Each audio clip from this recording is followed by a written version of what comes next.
Well, welcome back to the pod. It's Mark Perera here on Procurement FM. And with me, I have one of my long-term friends and mentors from the procurement world, Bernhard Raschke. I think I met Bernhard back in 2004, 2005, when I first launched Procurement Leaders. And Bernhard has inspired me over the last 20 years. And it's just great to have you on the pod. Welcome, Bernhard. Well, good to see you again, Mark. Yeah, well, one of the first memories, I think, Bernhard, I remember of meeting you was back in Home House. I think it was 2007 when the first iPhone came out. I was very envious. So I think I still had my Palm Trio back in those days. You're at AT Kearney, leading the practice there. And yeah, it's been great to collaborate with you over the years.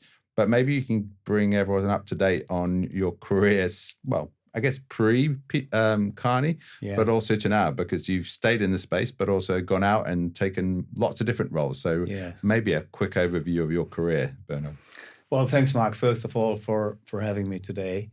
And look, we stayed in touch. And first, I'd like to congratulate you to your journey, because you did something that I always admired. You took an idea and you were an entrepreneur and made it happen. And you have since been a player in the whole world of procurement. Now, I actually, since we spoke, had quite a number of pivots in my own career. And I remember the discussions we had, they were always inspired. I remember when you mentioned Tim Ferriss, and I read it at the time, and you said, look, there's a possibility to get to a 4-hour work week and get your job done. So I have completely failed doing that, but I'm still inspired by that discussion, Mark. But at that time, I was a management consultant, and I worked alongside a lot of CPOs on major procurement programs. And as I then moved on to PwC from Kearney, who were at the time, I think, quite leading in that space, I learned to go more broad into operations consulting, get a bigger picture, and it helped me to understand, to look at procurement from the outside for the first time, but still as a consultant. And it's not all about procurement. It's actually all about how you create value, and however you call it, and what is your unique proposition within that. And so it made me think, and I came to the view, also in line with my passion, it's all about people. Now, it's never all about one thing, but it was, for me, people first. And being a people person, it was a natural thing for me to actually go into executive search. I describe myself as a passionate connector. I enjoy when people create the magic by coming together and exchange perspective. And I did that, and I enjoyed it. And it gave me a new perspective on the function, understanding who the leaders that can make the change happen. Now, I always had the question, could I actually do it myself? So when one CEO who I'd actually worked with asked me to join the business and come in and look at the talent in the whole company, I said, I'm interested if it's linked to transformation, because deep at heart, I've always been a transformation consultant. And I love change. And he said, write your own job spec. And so I became the chief transformation officer of a FTSE 100 business. That must have been a big change from going, I guess, consulting and getting great people into organizations to actually lead. Yes. And little did I know, it was a right that was teaching me. It's very different giving advice to actually being part of it. But it was also wonderful because you have to live through it. And for the first time, I was actually able to hire consultants to do some work for me and work with headhunters. And it really changed my perspective on almost everything I had learned. And you know what? I love being a consultant, giving advice. But having done that for about 3 years and seeing the dynamics in an exco, what it means to actually, inform external shareholders about what you're doing, and try to convince people to change, I realize how hard that is. And it's given me some great stories, because what I've done since is I became an executive and transformation coach and mentor. And I've done it for a while within a professional services boutique in that space. But it's not what I do as part of my portfolio. And that's probably a common theme, which is to work with people and share my experience. Well, I think you've always been mentoring me all the way through since I've known you, Bernhard. So I think that theme's been there. So I have to appreciate all the support you've given me. But it's been an exciting journey. But also, I want to take you back to maybe the early days, because you were also an engineer back in the day before you became a consultant. It was not an engineer. My dad was an engineer, and I didn't like that, and it probably had to do with all the geeks I saw when I went one of the lectures. So I studied a combination of business administration, economics, and technology, and it was that interface that fascinated me. And I'll tell you one thing. It brings my memories back. It was actually I think it was 1986 that I wrote a thesis on expert systems, which was about rule-based learning and how to program an expert system shell. And little did I know, it seemed to me at the time that it was an interesting approach to capture what we call heuristic learning and codify it.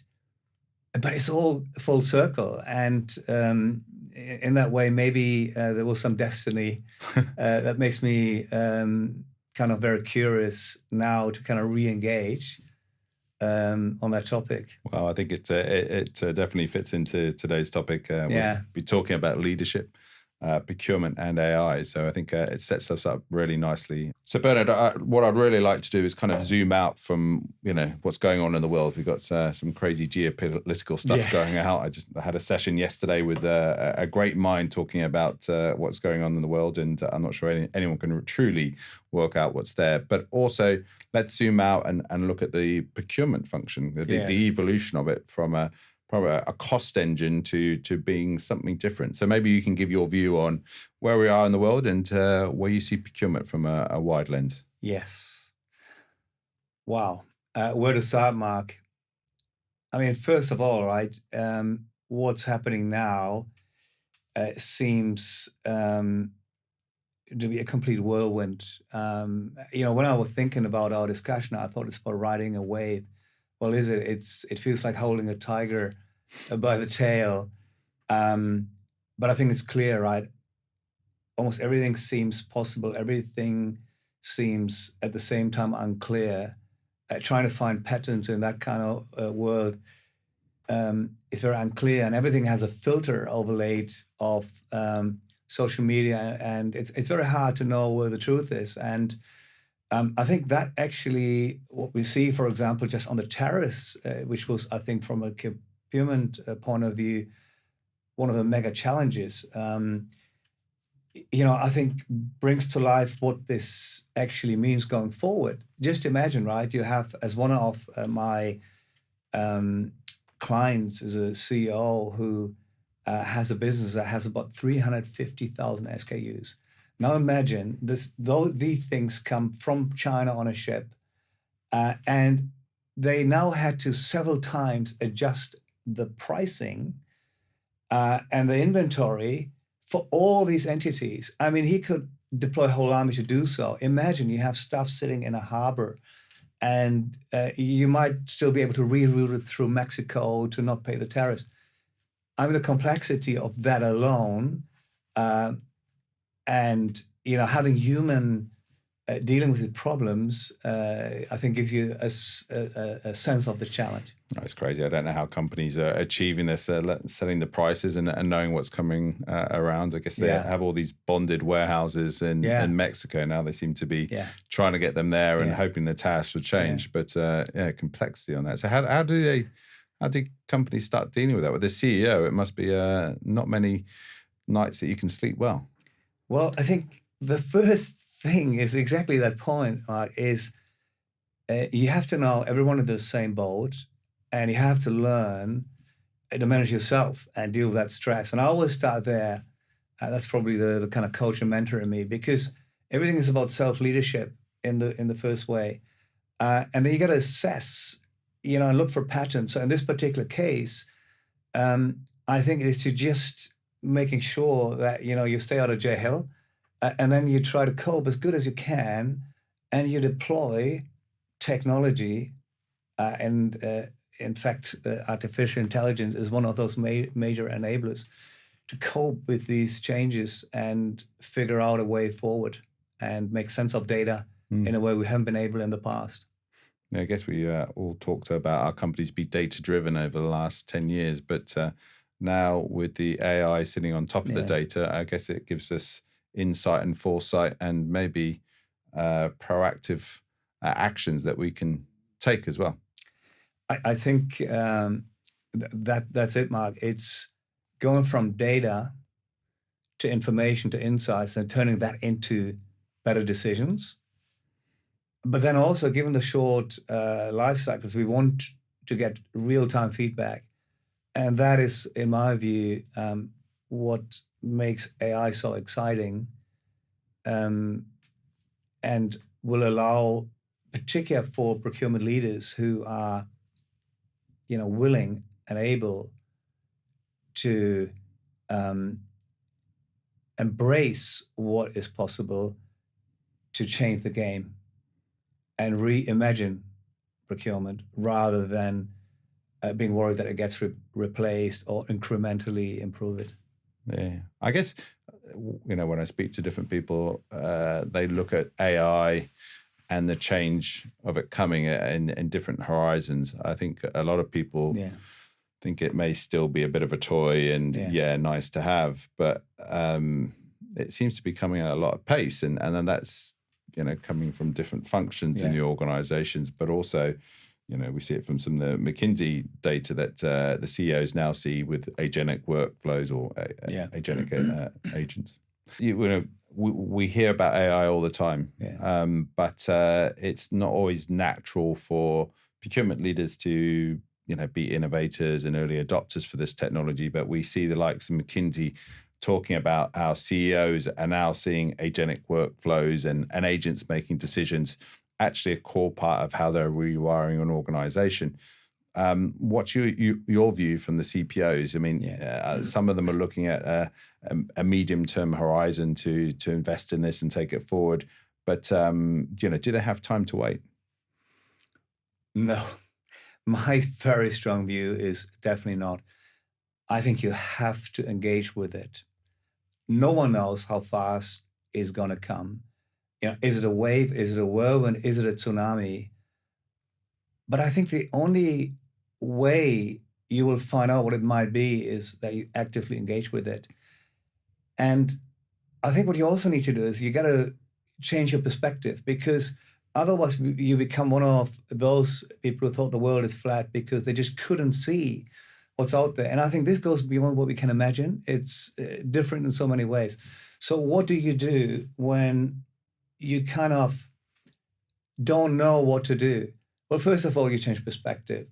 Second, you become curious, you engage with it. And that's when you start to learn and discover what the possibility is. And as you do that, I think you will gradually get a sense and confidence that is something that can actually not just threaten you, and you go from fear to possibility. And it's exactly that, and you have to almost feel it inside you to then be able to inspire. So as a CPO, to build that capability, you have to think of reimagining and becoming what I would sometimes joke and say, why don't you become the chief curiosity officer or the chief, and you can have multiple hats. You can become the chief risk officer, because you can look at supply chain risk in real time. And that is what I would say, engage with it in a playful way and better be fast. And maybe one more tip, speak to kids. I'm a bit older than you, and you were always a techie. And I always learn when I speak to you because you were so curious about AI well before I was. But, I'll tell you a little story about my son, and that brought it to life with me. He studied quantitative finance in Zurich, and he loves trading. And I've always been thinking, is that a job where he's going to get replaced? Because that's a knowledge worker. My other son is a chef, so he has definitely a future. But so Julius studied quantitative finance, and he started to train bots at home when he was doing a thesis, and had no idea what was going on. He was training bots and he had to buy a bigger and faster PC in order to train, some trading algorithms. And I really couldn't quite understand what he was doing. And then he gets his first job, and he's now a trader in oil derivatives. And what is fascinating, that the typical career is that it's like an apprentice model. You sit alongside a trader. If you're really smart, you figure it out over time, and you have to have a good mathematical brain. But because of his training and his quantitative mindset, he actually created an AI-enabled dashboard for the most successful trader in the business. And this desk is now doing better, not because Julius had the knowledge, but he used AI and his ability to create such things with AI, make successful people more successful. And that was not why they hired him in the first place. Now, what's that telling me? He's doing a role he didn't even know existed for him. And I think that just brings it maybe to life. I think you're spot on with that, and it's great to see your son thriving in the industry on that side. I saw a post from Aaron Levy, the CEO of Box, who is a very clever person in the tech space, and he was giving guidance to new graduates, saying, look, straight away you need to get onto AI, looking at agentic workflows, and just start investing time in that. Because if you can get into an organization with that different mindset, you'll be able to help them start transforming their organization very quickly. And it seems that your son was way ahead on the curve on that as well. I think, the other thing, and I've had lots of conversations around procurement now, is how do the CPOs look at their value proposition now? Because, I've been more than 20 years focusing on procurement, and cost savings are obviously still critical. That's what keeps your job and is number one priority. But the value proposition's changing, and AI doesn't mean you're going to get a smaller team. We're going to have human in the loop, but does it also broaden the value proposition? And are we stepping to the point where procurement does sit on the board? Yes. That's a very, very good question to ask. And I would go almost one step further. And that's, why does procurement exist, right? And if you find a reason it shouldn't, then it will be replaced. But if you think about what makes procurement unique, it's the function that has the best visibility of the supply chain and the suppliers in that supply chain. And as we all know, we're an ecosystem. So if you can engage with that power that sits in that supply chain better, you can do beyond cost control and management, do two more things that every CEO has on the agenda. How do I innovate and differentiate? And how to manage my risk. That's what a CEO looks at, those three things, right? How to make money, how to innovate and stay ahead of the game, and how to manage my risk. Now, you can use AI to become extremely insightful.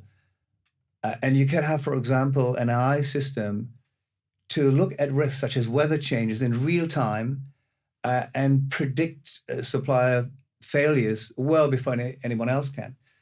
But you can also use it to drive scenarios to engage with more risky suppliers that bring you innovation, because you have contingency plans you didn't have before.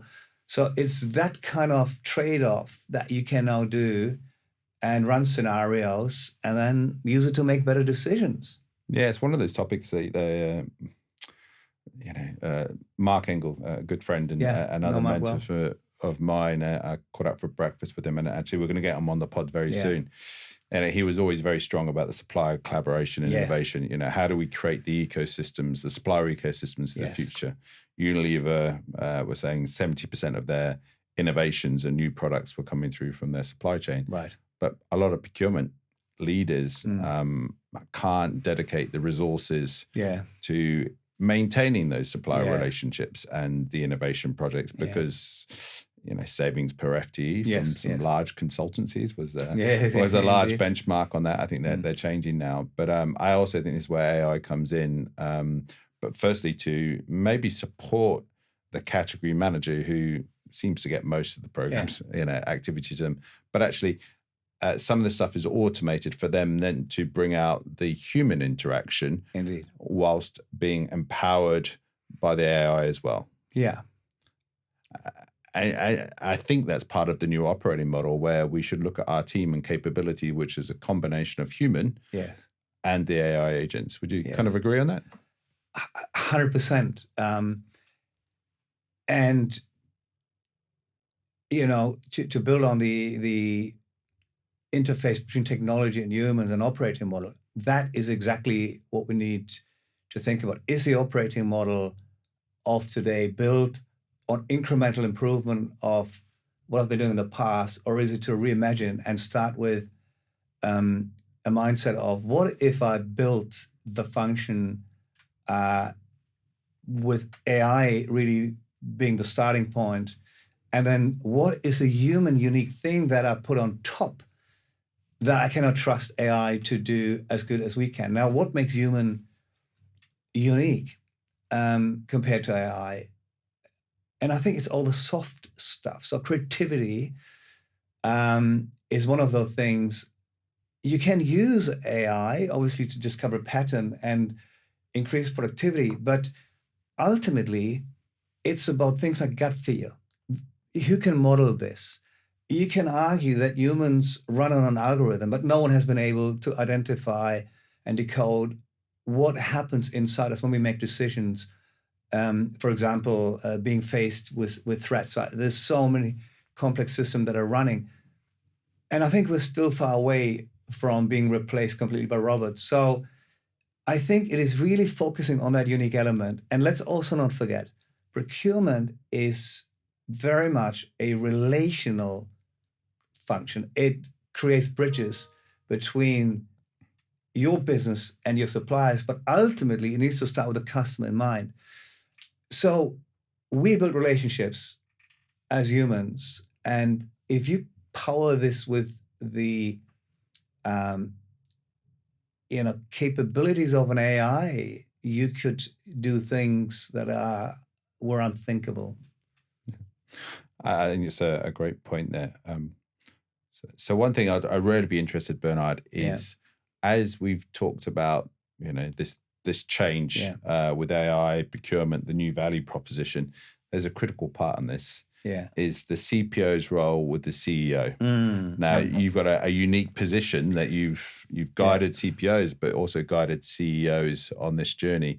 How does that dynamic work? I mean, storytelling is one thing, the relationships, but what's that connection that CPOs now need to do with the CEO?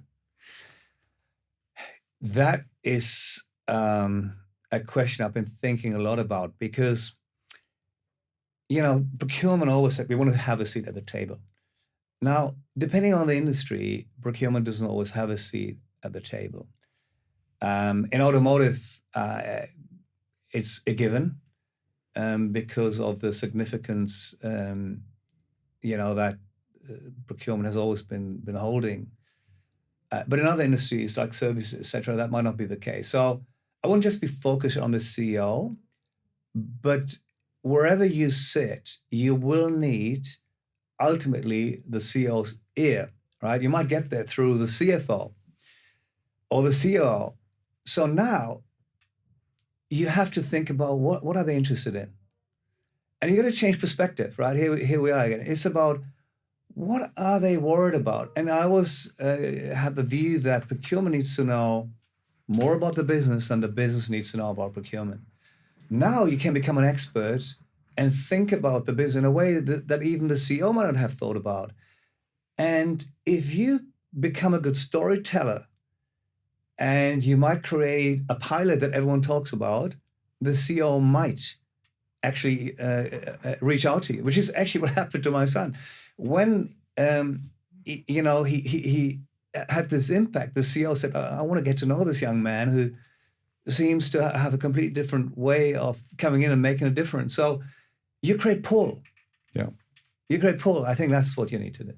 That's interesting. I think that it keeps coming out, this topic of curiosity. Yeah. I think Rick Vera, again, a good friend of mine, I think he wrote a book. Anyway, it's called Net Curiosity Score. So Interesting. I think I've always had a high net curiosity, which is intrigued in technology, but also business models as well. But that's a critical part of it.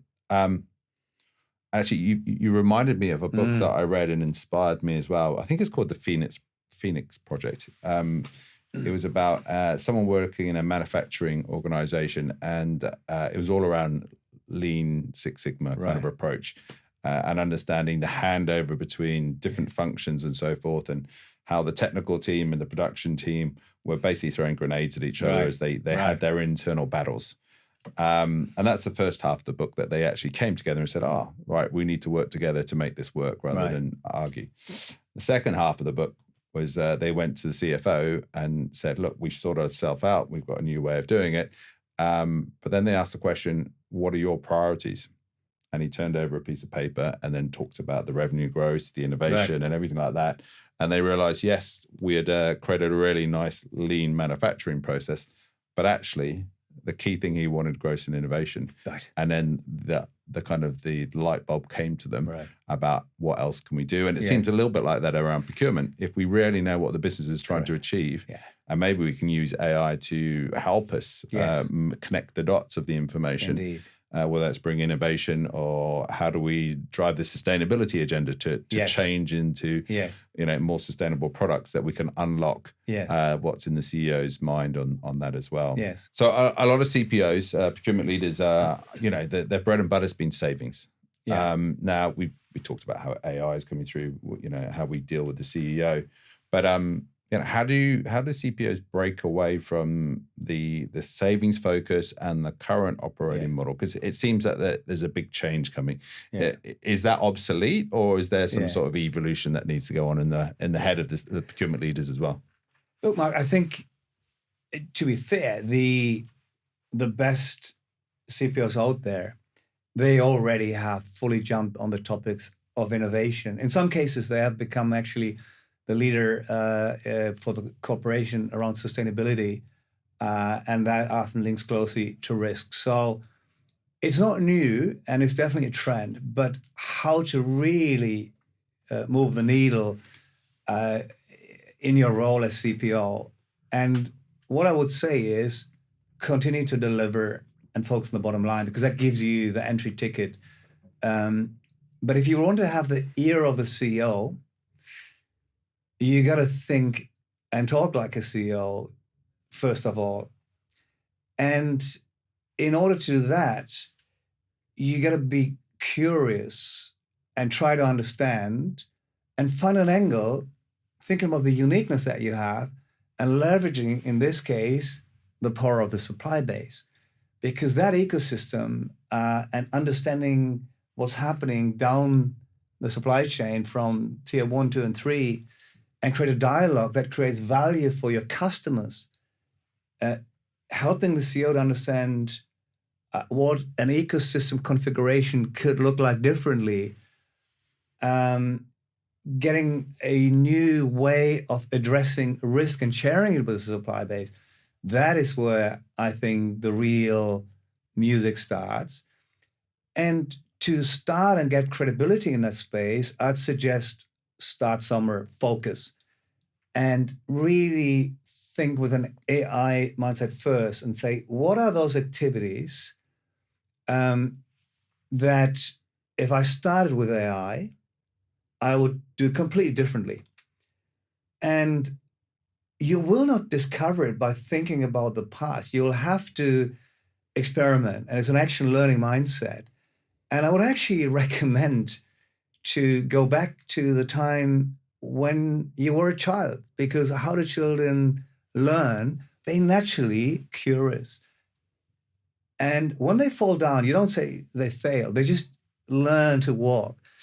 And that is exactly what needs to happen here. But you got to think big. And maybe they have to channel Elon Musk in that way to completely think the impossible, because the impossible of having, rockets you can refuel and not refuel, you can land, yeah. Well, land, and you can recycle. Recycle, I think, is the right word, right? I mean, that seemed crazy, and I think it's about mindset. There's mindset and curiosity. The other thing about curiosity, I'm very passionate about. It's actually is the antidote to fear. Because why don't people engage in something that seems so obvious? Well, it's fear, right? Fear of getting swallowed up by this. And what does a human do? They avoid. It doesn't work.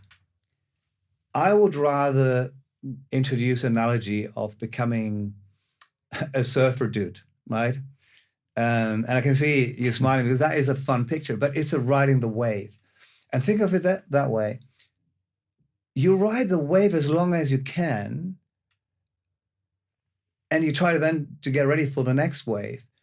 So I would recommend not to worry about that my job gets replaced. I would actually ride the wave and try to get as much momentum to go and be better prepared for the next wave. So it's a continuous reinvention mindset I think we all need.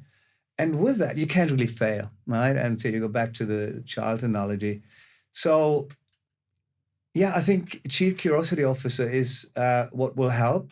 But, being pragmatic and understanding that AI needs good data. And I think is that mindset which the leaders that can do this, what seems paradoxical, to understand the power of a process, but use it to be innovative, to understand, to be creative and connect the dots, and yet understand, that something needs to be modeled and needs good data.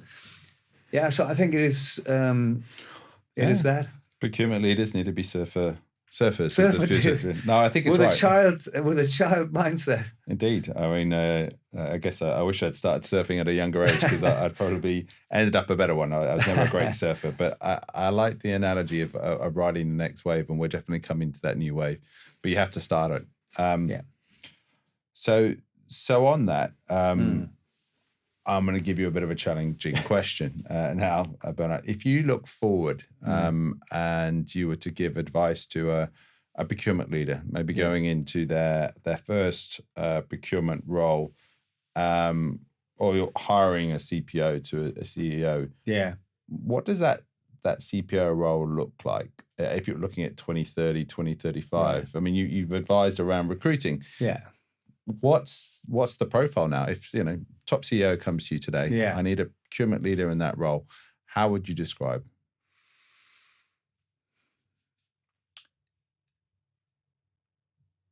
I think I would look at 3 things in that person to cope with what's coming, and their capabilities that help you to do when you don't know what to do. And the first one is, I would test with that person if they're best able to learn. How do they learn? Because it's really what's most important now. It's learn to learn. I think the second thing I would test is, can someone connect the dots? And do they have a strategic mindset that allows them to ask good questions? Intellectual curiosity and strategy goes very much hand in hand. But I would also, in order to have that paradox that we talked about earlier and manage that, is for someone who has an affinity to technology and data. And maybe that combination doesn't exist so often. But if you have those 3 capabilities, you have a pretty good chance to figure out and help to lead the function. And maybe if you could give me a fourth thing, I would ask, I'd probably say someone who's a good change leader. And, why do transformation efforts fail? And we talked about that in the past. And look, it's close to 70%, and McKinsey backs it up with a lot of data.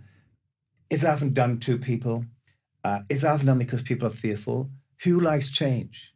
Right? Change is insecurity. And actually, the only safe place for a short while, what no one loses, is when you keep the status quo, which we know is not an option. But that's why people don't like to change. So you need to have someone who understands and can engage so that people follow. So it's a good role model. And good leaders, are humble and learn, but they're also decisive, and they know when to take risks. Excellent. No, that's great. And the other piece of advice, and it'd be great to get your view on this, is we had Lucy Harding from Odgers on the podcast recently. Yeah, she's great. No. And she was saying she'd spoken to a number of board members around the use of AI in the organization, and compliance was still one of the big ones that they need to do. So let's combine the need for compliance around AI and also maybe a perception of procurement being the department of no. How do CPOs or procurement leaders now create environments where their teams can be have curiosity, but also use the AI to explore opportunities and then expand? Because that may be something that holds back procurement leaders from taking that next step as well. Yeah, I think those questions about compliance. Struggling behind it, there is the fear that someone ends up in jail, basically, right? And the business becomes obsolete. So if you think about, therefore, how you manage compliance, it's about knowing the rules out there and the laws that keep changing. So staying on top of that, which is something you can automate, right? And AI can do it real time. Then yes, that is a priority and part of the risk agenda, I would say. For me, the question is, saying no is just simply not good enough. And also you lose control ultimately. So instead of saying no, it's about, well, how can we? What has to be true for that to work? And that's a very different mindset. Now, you can constrain the answer always as, and keep us out of jail and be compliant. And it's this kind of complex problem solving that you can do by asking the right questions. Because AI will only do the job for you if you ask the right questions.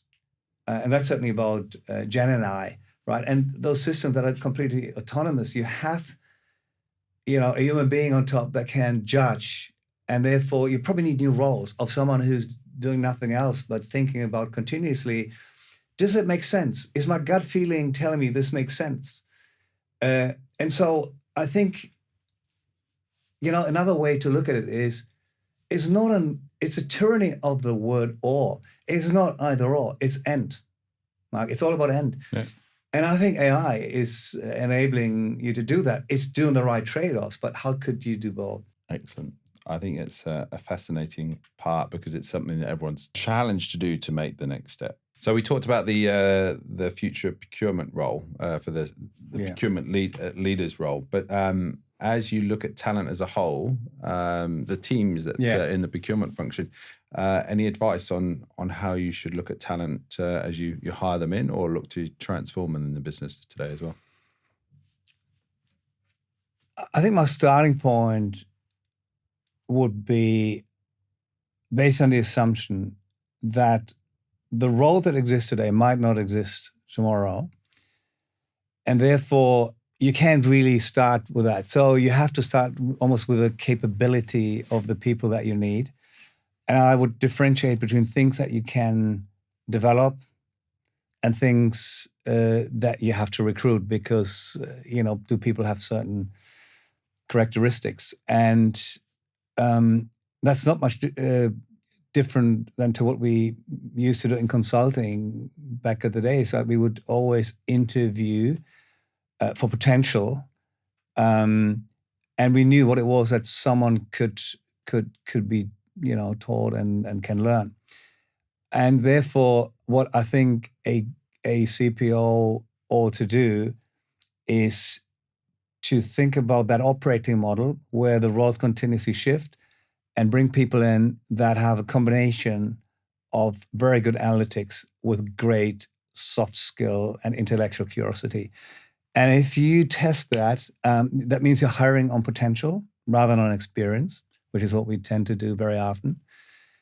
And I would really probably test how people think and learn. In fact, there's a question I always use and have used for many years. I was taught that by someone who I think used to recruit for NASA. And the question is, when you ask someone to talk about something that they were confronted with, how do you feel when you did that, when that happened? How do you think? And what do you do? And that helps you to create a model of that person. And what you're looking for in these answers is that someone is able to regulate their emotions but acknowledge them. You realize that someone was considering many things at the same time when, deciding, but what they did was very considered and not necessarily the same thing. And there's a learning in there. So that's how I would approach talent management in the most abstract way. I then would, really think about talent management as a process and say, okay, how do I attract the best people? Once they come in, how to make sure they stay and do really well and develop them. And also when they want to leave, because they will want to leave, and I might not need everyone, how do I make them leave feeling good? Because that determines my employer brand. That goes back to the beginning of that cycle. And really make it a top priority, because what is it that you have ultimately in procurement? You have people, and then you have data, and on top of it, you have the AI capability. And that leads me maybe to something, actually, it might sound a bit almost strange, but I want to come at this from a Buddhist way. And I was taught that by someone who is a chairman and studied Buddhism. It's not even a Buddhist himself in that case. But what he took away was that the 4 things as human beings we have to master. And the first one is learn to learn. The second one is learn to do. The third one is learn to relate. And the most surprising one for him was learn to be. Now, why is that relevant? Learn to learn is really important because we have to learn a lot of new things. It's not about an engineering mindset, make it all repeatable. How do we learn? So knowledge acquisition. But learn to do is about how to turn that into a skill. So you have to apply it. You have to have quick feedback loops. And that's a separate thing. So, it's kind of a action learning mindset. So how do you do things and give people the chance and test it out? Now, learning to relate is really key. Why are even the best teams in the world not performing? And that's something, because I'm a high performance team coach as part of what I do these days, is actually that people cannot work together. Why? They don't trust each other. That's normally what's behind it. And when they don't trust each other and they don't know themselves properly, they're not a good team. So know how to relate and are these people that collaborate and team builders. And the 4th thing is learn to be, because in this world, I think fear and stress from change go hand in hand. So you want people that can regulate themselves emotionally and not become destructive and contagious behaviors, that impact then the rest of the team. And learning to be is, I think, almost a deep insight that all our fears are fictitious. So all our ideas about the future, they're just ideas. And all you ever have is that moment in time where you can make a decision and move courageously in the right direction. And I think that is a mindset. And I've been thinking a lot about this discussion I had with this chairman, because it almost addresses everything that life is all about, right? And let's not forget, AI is here to enable us to have better lives, ultimately. Will it replace us? I don't think it will replace us, but I think, people that go to work with a curious mindset, a happiness, benign attitude are more likely to survive in that kind of new world. So Bernhard, thank you very much for being on the podcast. It's been great. I mean, we've covered surfing, we've been chasing tigers or holding tigers as well. We've talked about how AI and net curiosity score, and also just building that area for the talent to really thrive, and also the future of procurement. So it's been great. I'd love to get you back on the podcast because I think we could have spoken a lot more on that. I'd love to come back. Thank you, Mark. Well, great. And we'll have to talk a bit about Buddhism and life hacking after the podcast. So with that, thank you very much. And thank you very much for watching. If anyone has guests that you think would be great to come onto the podcast, love to hear from you on that. And also any feedback. Look, we're on the journey. I'll be reflecting in 30 episodes into this to see how I'm doing. But any feedback of how we can make this better would be warmly welcome. Thank you.